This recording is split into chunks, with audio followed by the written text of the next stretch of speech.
I was a fashion textile designer. I got my degree in fashion and textile design, and I made little printed patterns for fabrics. And we got a year out as part of our degree course to go work in industry. All my friends went and worked in New York, and I stayed and worked in London. And so when they all came back and they were like, yeah, New York this, New York that, I was like, oh, I didn't get to go. Oh, I had to work, you know.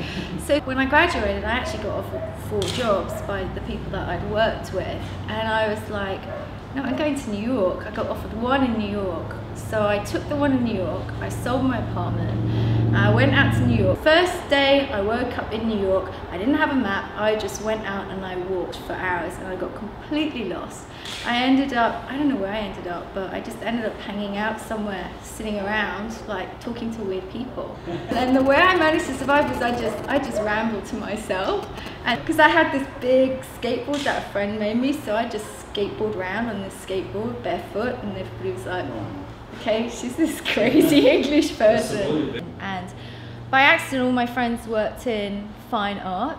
So I had made one of my friends who had given me a little kind of book, and I'd made him a series of collages from this, and it was in my little design portfolio, and I was taking it from my neighborhood in the West Village to his neighborhood in the East Village, and it was a really hot summer's day. So I stopped into this art gallery that had AC to cool down, and the guy sitting there was like, oh, can I see what's in your portfolio? So I open it up and I'm showing him this, and you never hear stories like this. He's like, can I put it in the next show?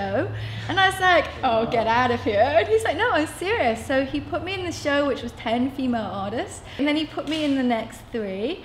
And then all my friends who were working at galleries and stuff were like, oh, you have to make something for this show I'm curating, and no, you got to do something for me. So I was fashion girl at day, and then crazy avant-garde artist at night, you know. And then overnight, all my friends wanted one, and these were all DJs who were making loads of money. So I was like, oh wow, I can actually make money out of this. So I started making a really good living out of it, designing the flyers that had inspired me, designing clothing, designing all the stuff. And so I got to do loads of stuff. And you know, my name's Freddi, so I actually got to sort of do a lot of stuff which was graffiti orientated, because I didn't really fit into the fine art world, but the world that accepted me was like graffiti world and DJ world, and the two went hand in hand. So we did this show in London where we invited 30 American artists to show in this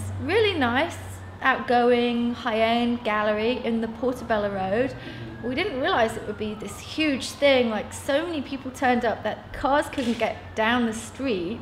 And then I did another one in Berlin, and instead of it being a set in the gallery, it was painting live for the whole week, and we invited 8 artists out to paint live for the whole week. So the goal of what I was trying to do was maybe to change the perspective of the high-end gallery towards these outcasts of artists, these skater, graffiti, urban artists. Because honestly, I had gallery owners tell me that they wouldn't show them because they thought that the people that would attend the shows would smash the gallery and wreck it.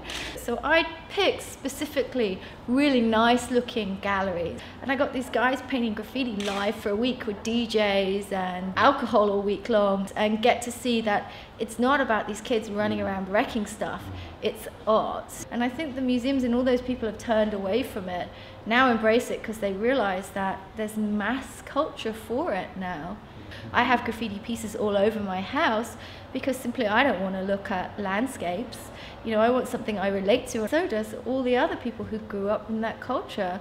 You know, so we try and structure our gallery to help artists. So now our goal is to help more mid-career artists who want to go to the next step but don't know how to because nobody's shown them how to.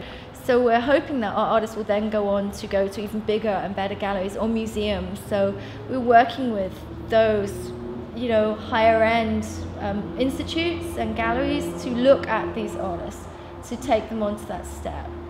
I run the Sarasoli Gallery in Culver City. Never have enough art.